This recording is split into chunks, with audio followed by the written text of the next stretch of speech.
Hello, everyone. Hello. My name's Aaron. And probably more than half of you are wondering who I am. So raise your hand if you're going to a competition. All right.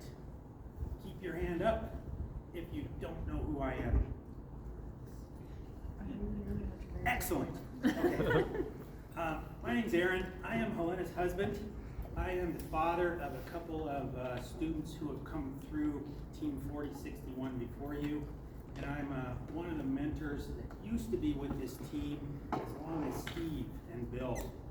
I was on this team from the year it was founded right up through about, I was kind of tapering off, but I had a little bit of a role last year maybe and the year before and so on, right? So it's no surprise that a bunch of you don't know who I am. But I used to be really involved with this team. I've seen a few robots built and used to help a little bit with some of those. So I have seen lots of competitions. Excited to see that almost everyone in the room is going to a competition. And Laura thought that you guys should hear from me about what it's like to be at a competition and how to be a key contributor to Team 4061. First thing you should know about your team is that you are on a good robotics team. Your team has a really, really strong reputation and legacy in the Pacific Northwest. You are on a team who is well known for being super helpful to other teams at competitions, right? So I used to have this talk better organized in my head, but today I'm kind of going to jump around a little bit. When you're at a competition, if you're relaxed and feeling settled, and at the end of the day, if you have tons of energy left, you're probably doing it wrong, right? Competitions is like 2 or 3 days with your hair on fire, I always like to say, right? So we're always finding something to do to make our robot work better, to make our team's reputation and legacy stronger, or to help other teams make their robot work and play at their best, right? So if you find yourself out of things to do, try to find a way to contribute to one of those 3 things. In different years, our experience in the pits is different, and it depends a lot on the robot we've built. Some robots require a ton of our attention, right? And the robot will tell you over time what parts of it require attention, right? And so you guys need to figure out how to keep your robot running reliably during matches by tending to it between matches. And it'll tell you what it needs, believe me. Things will break, things will fail. Maybe it's code, maybe it's something mechanical. Maybe it's just, why doesn't the camera switch back and forth like we want it to, and so on, right? There's almost always something to work on in the pits. Sometimes, some years more than others. And for those of you who are at the event and looking for ways to contribute, if you know a lot about the system that's giving us trouble, by all means, be in the pit contributing to the fix, right? If you know little about that system that's giving us trouble, go out and find other ways to contribute to our success at the event, okay? And that means look for a rookie team who's struggling. Is that rookie team in need of something that we can help them with? Make sure they know that we're there to help if they need that kind of help. We have done things like completely rebuilt robot bumpers for rookie teams prior to the start of competition matches, right? And they love us for it and continue to love us for it. Believe me, you have a lot of friends just walking into the building. When they see the orange shirt, they're going to consider you a friend, whether you've ever met them or not, right? And that's because of our team's strong legacy at these events. What else can I talk to? So I understand you. Just one thing too. This is our first time going to an Oregon competition. Let's put on our best face for all these Oregon teams that we rarely get to see. So that's, good point. You bring to mind another thing. I've already told you you're on a good robotics team. You're on a team with a strong legacy. You should also know that you have excellent mentors on this team. You've probably figured that out by now, but Ben has tons of experience, tons of insight into how to be successful at this stuff. And same with your other mentors all throughout the room here. And Bill, of course, who's not here today, and so on. But excellent mentors. Cherish them. Convey to the judges that you cherish your mentors, because that matters to judges. And that's a good segue to the next topic, of course, which is interfacing, relating to judges at these events. So, if you've never been to a FIRST Robotics event, you'll figure out quite quickly that there is a whole bunch of judges roaming throughout the competition. They historically have worn blue polo shirts, and if you see these gentlemen and ladies in blue polo shirts circulating through the event, give them your utmost respect, right? It matters, right? They want to see you being gracious and professional and busy. And even though your hair is on fire, stay under control of yourself, right? It's okay to have your hair on fire as long as you're doing something about that is under control. Don't run. I've been guilty of running in competitions when my hair is on fire, but it doesn't look very poised when you do it. So, and then the other thing you should know about these judges is that they're almost always professionals from different businesses and companies throughout the region that volunteer their time on Fridays, Saturdays, and Sundays to come and help by judging FIRST Robotics events.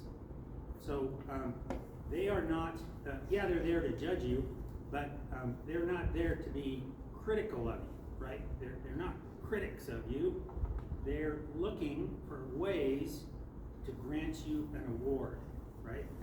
Different groups of judges, they'll travel around in pairs or groups of 3, and each little group like that traveling through the pits has been given responsibility to give out a particular award that will be awarded at the end of the 2 or 3 day competition, right? And so they will talk to all teams, including ours, and they are looking for excitement, engagement.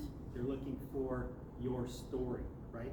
I don't know what brought every single student to Team 4061 this year, but whatever the reason is, I salute it.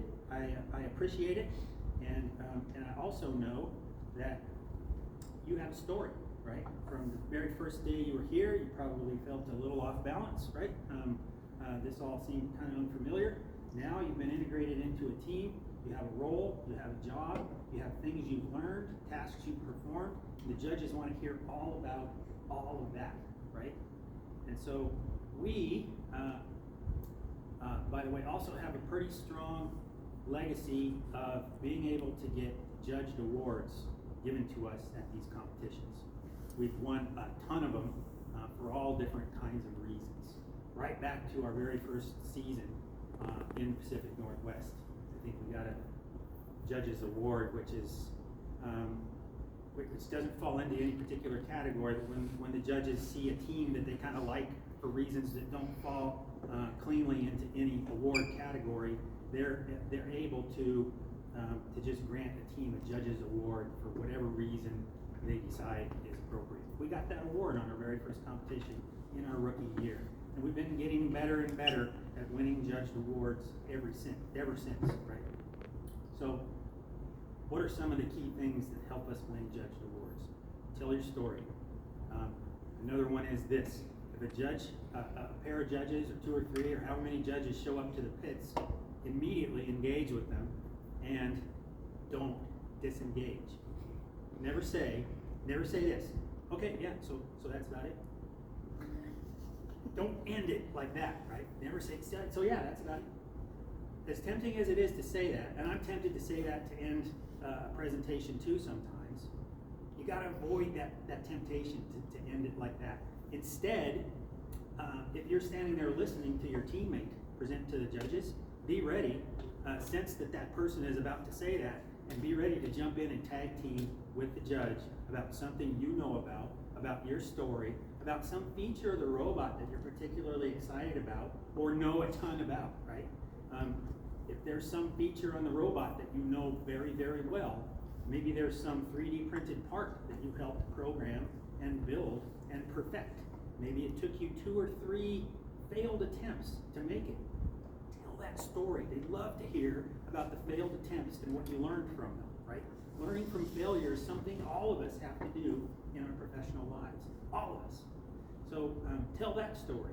These are just simple examples of ways you can look for a story to tell. I understand there's somebody on the team that is particularly good at deburring parts, and that person may have a story to tell to judges just about that. That's fine. Yeah, be ready to tag team and jump in and tell your story, right? Tell it with enthusiasm, tell it with confidence, but never end the discussion.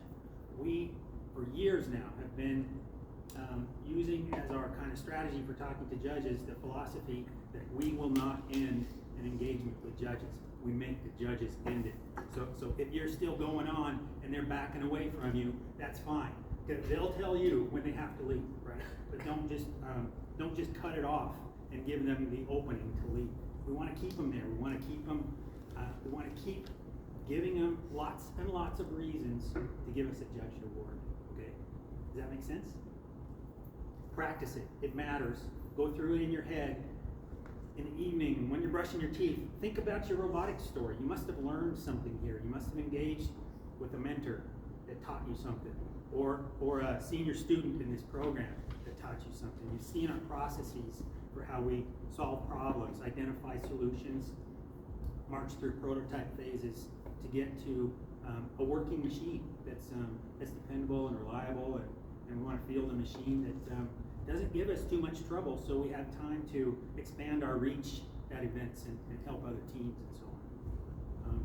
What have I left out? Those of you who have heard me talk about this before, have I left out anything that was meaningful to you when I talked about it last? Did I hit the high points that you like? So I know that a lot of you don't know me very well, but believe me, some of the stuff that I'm telling you really, really works. And I know you've heard it from your other mentors.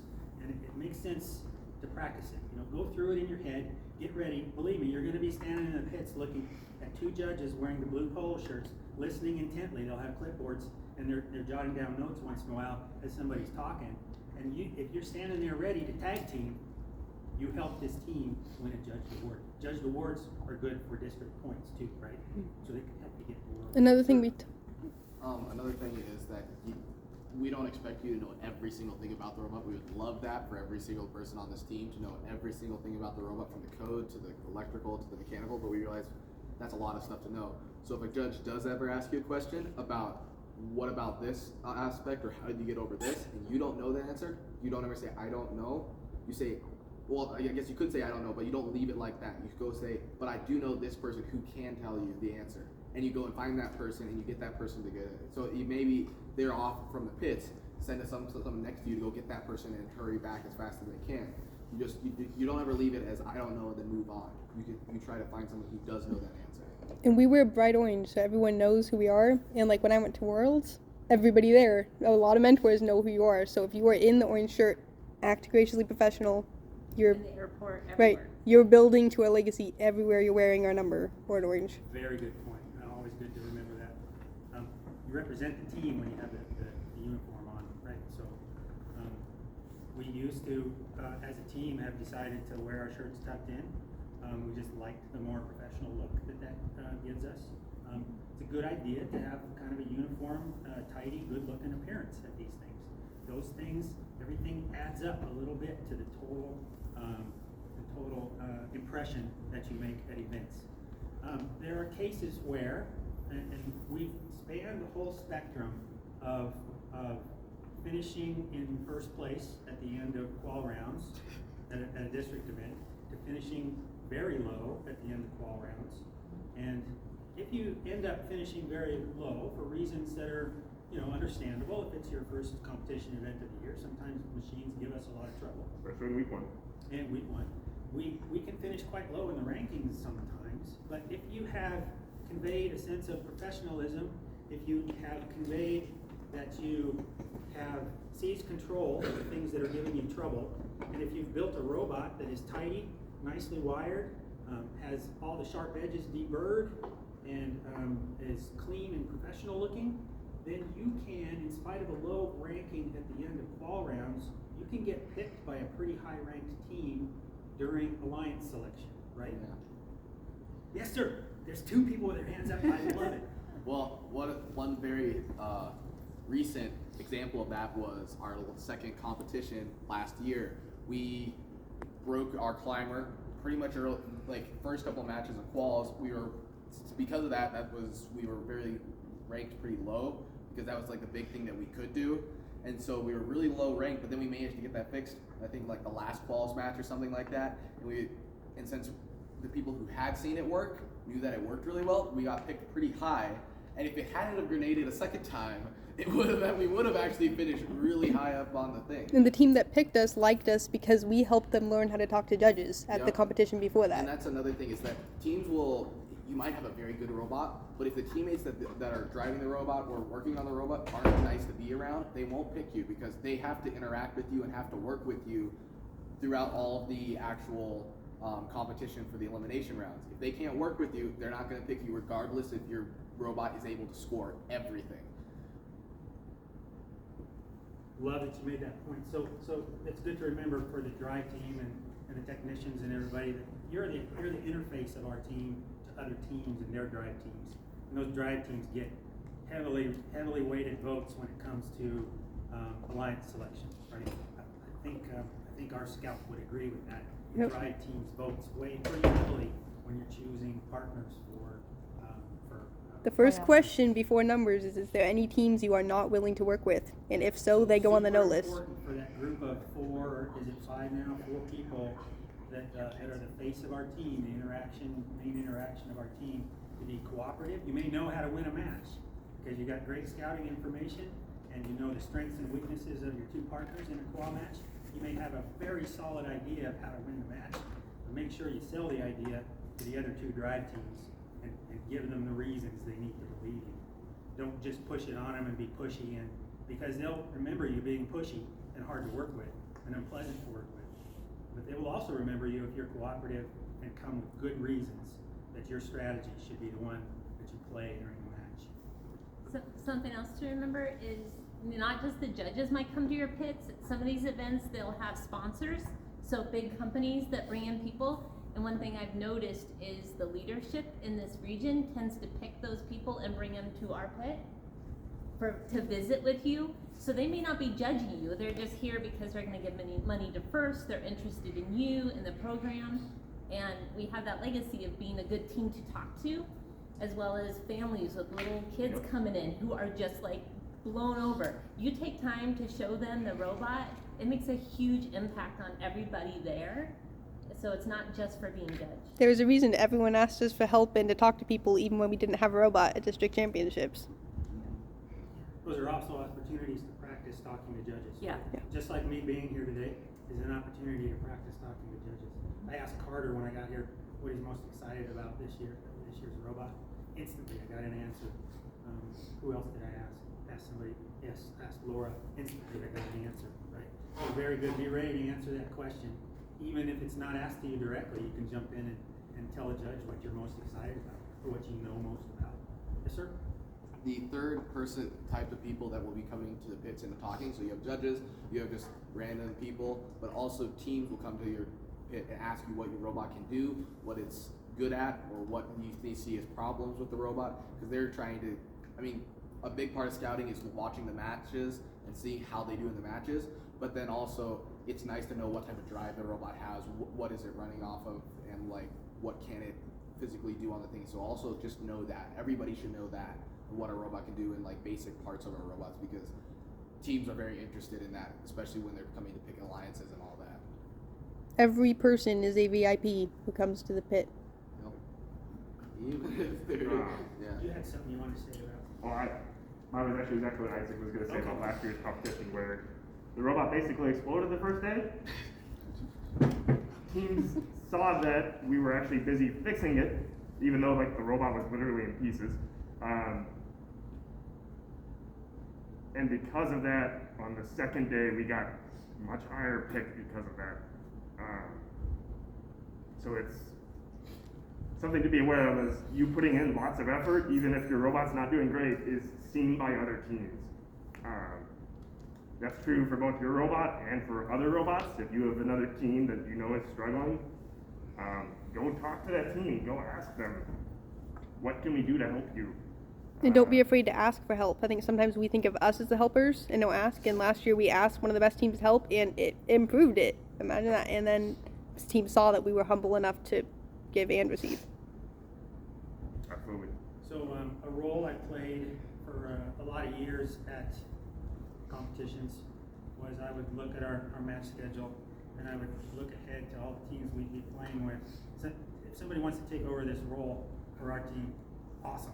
Yeah, Do it. I send some pit scouts out at competitions now to So, do that. so you'll look ahead on the match schedule and find all the teams we're going to be playing with. The soonest match with that we're going to play, the better. Start there, but go to them, go to their pits and see, and just ask them, how's your robot doing? How you feeling about it? Find out if there's anything they're freaked out about, any system that's giving them trouble, any mechanical thing that keeps going wrong. That was my strength, mechanical stuff. But if they were having trouble with code, I would go back to our pit and grab another mentor or student that knew a lot about writing the code in the language that they were using and take them back to their pit. And we rebuilt a lot of code, we rebuilt a lot of robot mechanical systems or improved them. Built some fire robots. Yeah, so it was my role at, I just kind of invented this role, but I looked ahead into our matches and went to the very teams that we were going to be playing with. You can see them all on your match schedule, and tried to get them running at their best, right? Kind of generally at competitions we do that, but my focus was super specific. It was on the teams that I knew we were going to be playing with, and if my focus was that direct, I sometimes uncovered problems that I could help those teams fix and optimize or improve portions of their robot and help them play better with us looking forward. So. Yeah, last year I was actually on programming, which is surprising. But we actually first competition in Yakima, there was a robot team that had absolutely no code. Their code mentor was away in like Hawaii or something like that. They had no code whatsoever, and they had a swerve drive.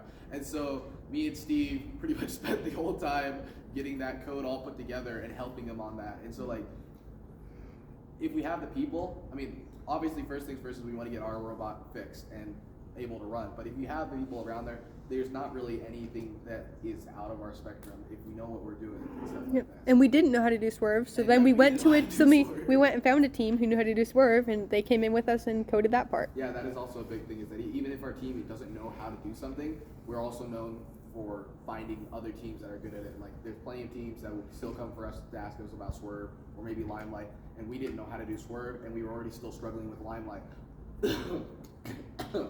But we knew where teams that were really good at both those things were, and we had connections with them, so we connected teams together. Yeah. So there's one other thing I thought about that. I told you I was going to kind of jump around today because it's been a while since I've talked to the team like this. But that when you're talking to a judge, there are ways of talking to judges, and some are better than others. So I can tell you that with both Laura and Carter, when I asked them today what their favorite feature was of the robot this year, I was met with a huge smile. They were engaged. They were looking me right in the eye, and they just lit up, right? Because they obviously were going to get a chance to tell me about something that they think is cool about this year's robot. Great. That is the correct way to engage with a judge. And if I was talking to Ben here and he was a judge, and I had I was kind of looking down, trying to tell my story, and had my shoulders, my hands in my pockets like this. That's a way of talking to judges. The only reason I bring it up is because I used to be your age, and I would have talked to a judge like this too when I was your age. But I can tell you now that I'm not. What's more effective is get your hands out of your pocket, pull your shoulders back, get your head up, look them in the eye, smile to the extent you can while you're still talking, and tell them your story by looking at him. Face him, get your shoulders back, open up, right? This body language is a lot more engaging to a judge. They want to stand there and listen to you if you're talking to them. Go ahead and use your hands. Go ahead and drag them over and point at the parts of the robot that you think are cool. Some years we've had little segments of a robot that were particularly cool, like it was a slip clutch or something that the team had designed that was a key component of our robot, and we would have it on the tabletop, and it was a prop. You could pick it up and go through it and show the judges how it worked and why it made your robot better at playing this year's game. This is why I had you keep every single print that failed. I'm packing a bunch of those so you Very can good. do this. Yeah, show them how it failed. And so. And I know for this year, Caden is planning on printing an extra part for the 3D hand, and so we'll have that up there so you can give them to judges and ask them to actually try to break it. Because that's the goal. Because that stuff is really, really strong, and most people don't realize that you can make 3D prints that strong. And so Caden's going to print off another piece that's not an extra part, and where you guys will encourage you to give them to judges to try to break it and stuff like that. You like that idea, I can tell. Yep.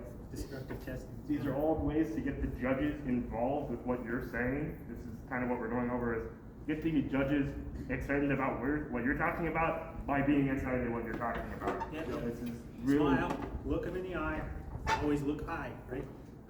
The other thing too, is Aaron mentioned, standing nice and tall. You guys should all be standing nice and tall.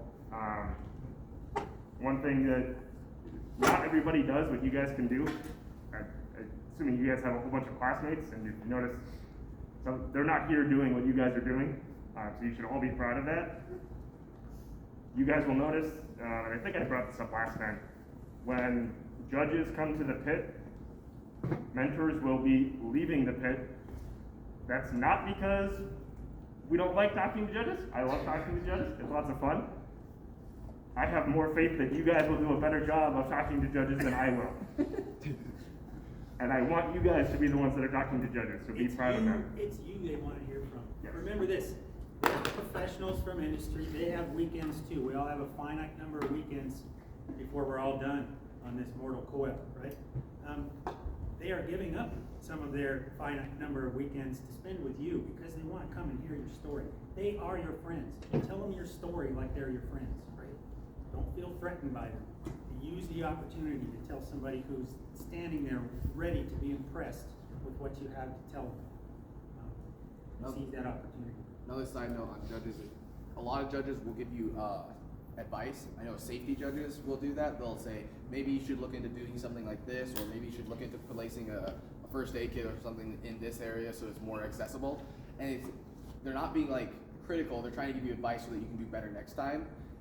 So it's a more of a nicer way of doing it. And so one thing that's really is helpful, especially in the judges, is when you actually act upon those things and you actually make those changes. So I know personally, I've heard a lot of safety judges will give you things that, like, maybe you should come up with a fire escape plan, or like where you guys are going to meet if there was a fire in the building and stuff like that. And so that's some things that we've added on to it and incorporated into our safety measures and all that.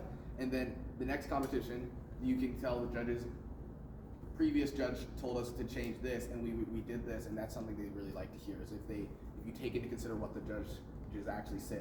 The other thing, that's a very good point. If you can implement something right away, do it. We literally won the safety award one year because our safety captain got feedback from the safety judges. They said, hey, I forget what the thing that they wanted was, but could you do this to improve it? And the next day she had done that thing. Nobody else had done that. So we got a safety award because of that. So we had a safety issue and won the safety award over teams that didn't because we worked on being more safe. Yes. Nobody's perfect. Take their feedback, improve. That's something good to be aware of. I'm coming to a close here on things I've thought about to share with you. Here's one more. This is largely based on my personal feelings in this subject, but maybe the team has already decided collectively on this subject. I don't know. But when I was mentoring this team, I had a strong opinion on how much of your attention should be devoted to your phone during robotics. Not just at competitions, of course, but here at Lincoln Middle School when you're working on robotics. Frankly, my opinion was 0% of your attention should be devoted to your phone when you're at robotics. And I felt so strongly about it. Maybe this is something I could have done better as a mentor, but I used kind of some really powerful forms of phone shaming when I taught kids paying attention to their phones and robotics. Believe me, you're in an environment here where there's plenty to pay attention to that is really engaging.